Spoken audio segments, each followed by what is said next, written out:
Hi, Ms. Elder and fellow LUOA parents. My name is Savannah Pollyniak. I'm Sissy's mom. Ms. Elder asked if I would share some of the tips and tricks that our family has incorporated into our school days that have made LUA a very big success in our family.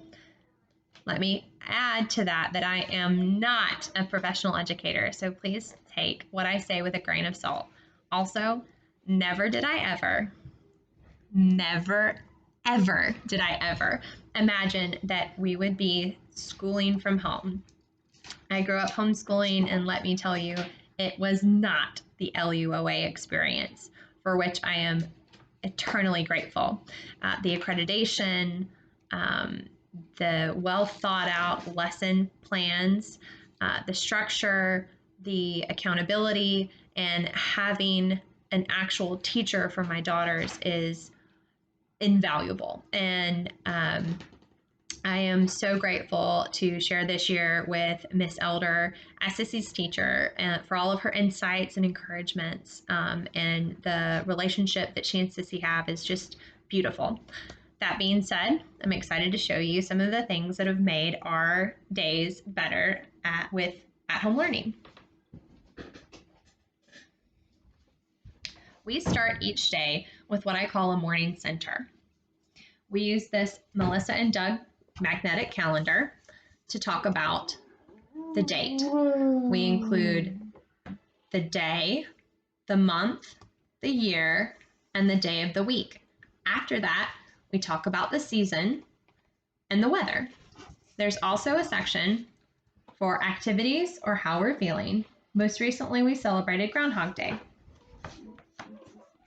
After we're done with our calendar, we say the Pledge of Allegiance, and then we say a prayer because we need Jesus in this house, especially if we're going to make it through our days, letting his light shine through us. After we do our morning center, we have a moment of quiet time. This is where the girls sit for 2 to 5 minutes with their eyes closed, not speaking. If this sounds familiar, it's because it is. It's something that we recently adapted from one of Sissy's lessons.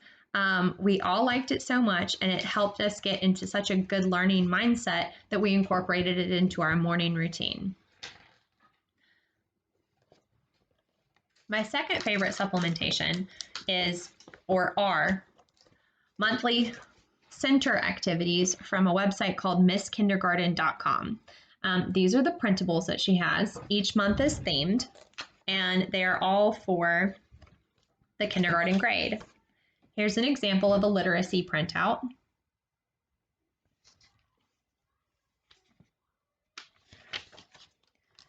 Here is an example of a math printout.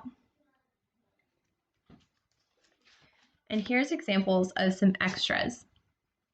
I love the extra because it incorporates fine motor skill development. You take a paper clip and put it in the center with a pencil holding it in place, and then you flick it. And as it goes around, it lands on a word, and you have to spell that word out.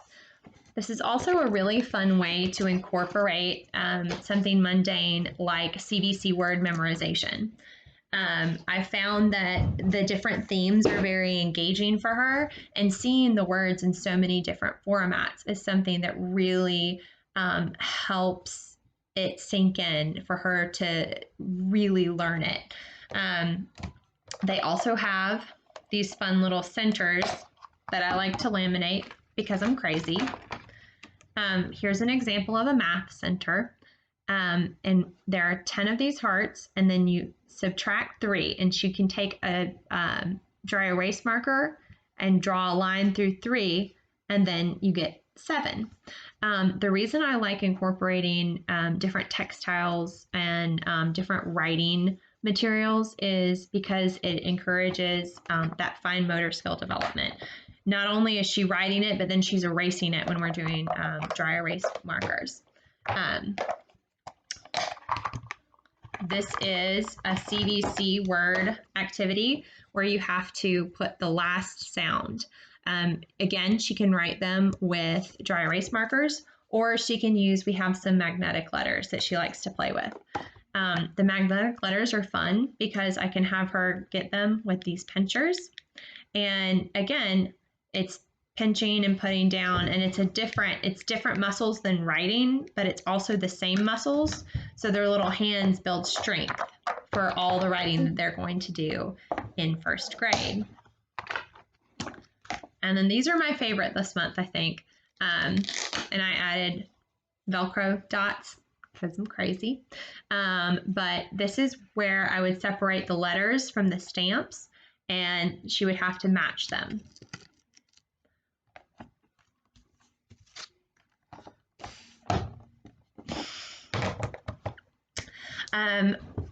The last thing that I will talk about is our reading, because I think it's such a cornerstone of education, and I know that it's something that all of us as kindergarten parents stress out about. I know that the learning curve for reading is big, and so if your child isn't where someone else's child is, ready for some song? Not yet. In just a minute. That's my 3-year-old.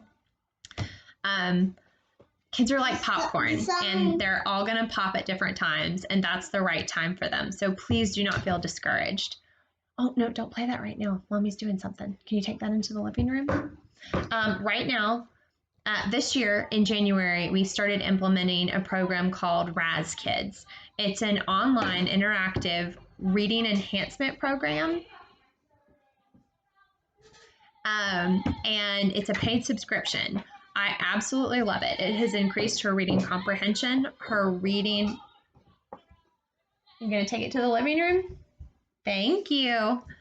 It has increased her reading level. It has increased her reading comprehension. It has increased her reading fluency. And it has provided another source of test taking skills that I know that she'll need when we do go back to a brick and mortar. Right now, Sissy's reading at a level D independently. I purchased these sets of books from Scholastic via Amazon called First Little Reader. This is D. They have A through, I think, E and F. And we have absolutely loved them. It comes with 25 little books. They're fun and engaging, and my kids have really enjoyed them.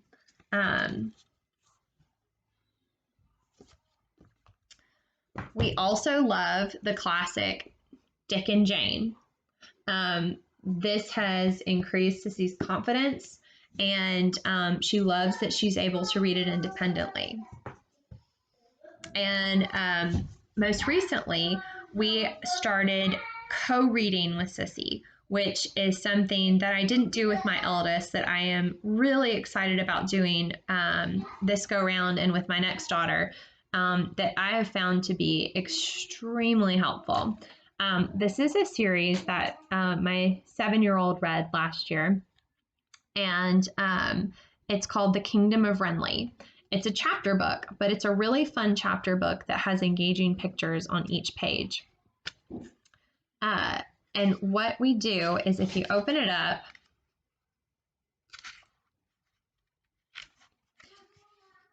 you can see that there are so many words that our little kindergartners know. And so we read it together. And if she hesitates for a word, I read it for her. So it's still fluent. And then after we've read the sentence, she usually goes back and rereads it out loud. This has been so exciting for her, and it has expanded her, what I call a reading vocabulary, her knowledge of words, and her reading fluency a lot too. That's really it. I have some other favorite things that I put down on a Word document to share with y'all. If you have any questions, please let me know. Please know that I am praying for all of you, and I hope that you pray for me and my family through this journey. And I'm excited that we are sharing this journey with Miss Elder's class, and look forward to hearing what is working for y'all. Thanks so much, and have a great day.